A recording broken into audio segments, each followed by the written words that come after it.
और यह बूलियन बीजगणित और तर्क गेट्स नामक एक नई ट्यूटोरियल श्रृंखला है। इसलिए ये विषय के अंतर्गत आते हैं, जैसे कि डिजिटल कंप्यूटिंग और कंप्यूटर संगठन और वास्तुकला के मूल सिद्धांत। बूलियन बीजगणित एक बहुत ही महत्वपूर्ण विषय है क्योंकि यह डिजिटल सर्किट डिजाइनिंग और तर्क व्युत्पत्ति में लागू होता है। तो ट्यूटोरियल की इस श्रृंखला में हम बूलियन बीजगणित की अवधारणा को देखेंगे और इसके नियमों और कानूनों को समझेंगे। हम डिजिटल सिस्टम के काम को समझेंगे और समझेंगे कि इन डिजिटल सिस्टम में बूलियन बीजगणित कैसे लागू होता है। हम लॉजिक गेट्स के काम में भी देखेंगे और वे डिजिटल सर्किट में कैसे काम करते हैं। तो ऐसा कहा जा रहा है, चलो इस ट्यूटोरियल के साथ शुरू करते हैं। इस ट्यूटोरियल में हम डिजिटल सिस्टम और सर्किट को समझेंगे।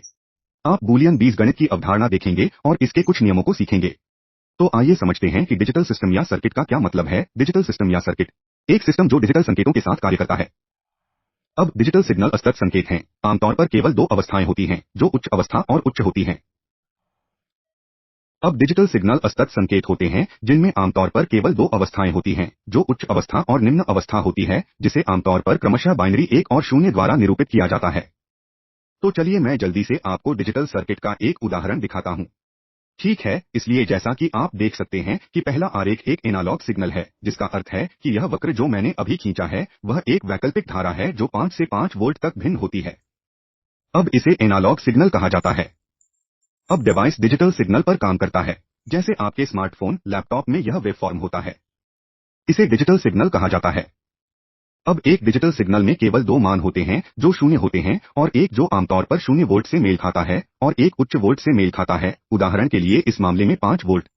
इसलिए आपके स्मार्टफोन, लैपटॉप और अन्य उपकरणों जैसे सभी डिजिटल डिवाइस आमतौर पर इन डिजिटल संकेतों पर काम करते हैं। अब मैंने एक डिजिटल सर्किट का एक बुनियादी उदाहरण तैयार किया है। हमारे पास बैटरी है, हमारे पास एक स्विच है, हमारे पास यहाँ एक बल्ब है और उस सर्किट के लिए कुछ प्रतिरोध है। अब जब यह स्विच बंद हो जाता है तो बिजली पॉजिटिव से नेगेटिव की तरफ बहती है और यह बल्ब चमकने लगता है। जैसे ही मैं फिर से स्विच बंद करता हूं या कनेक्शन तोड़ता हूं, बिजली बहना बंद हो जाती है और बल्ब बढ़ना बंद हो जाता है। तो इस मामले में हम एक डिजिटल सिग्नल लागू कर रहे हैं, जो इस मामले में +5 वोल्ट है, उदाहरण के लिए, और हम इसे चालू और बंद कर रहे हैं। इसलिए हम इससे हट रहे हैं। +5 वोल्ट से 0 वोल्ट, फिर से 5 वोल्ट से 0 वोल्ट पर वापस। तो यही कारण है कि मैंने इस तरंग को खींचा।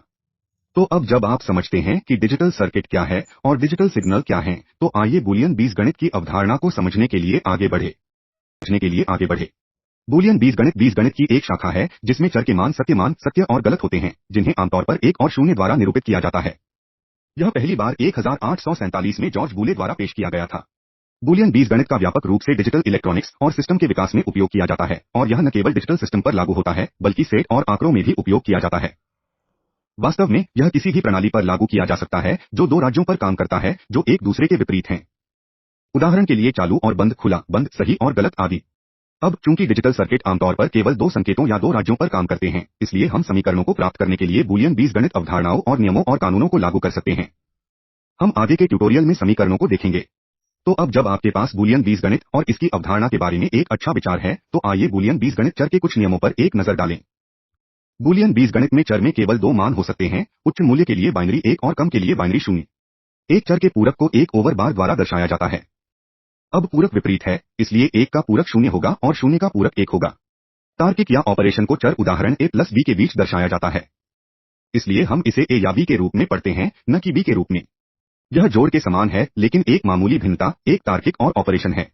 चर के बीच एक बिंदु द्वारा दर्शाया जाता है, जैसा कि आप स्क्रीन पर एक डॉट भी देख सकते हैं। लेकिन हम इसे a से और b का उच्चारण या वर्तनी करते हैं, जो गुणा के समान है। अब हम इन कार्यों को आगे के ट्यूटोरियल में देखेंगे, तो चिंता न करें, ये विचार आपके लिए बहुत स्पष्ट होंगे। ठीक है, तो आइए निष्कर्ष निकालें कि हमने इस वीडियो में क्या सीखा है।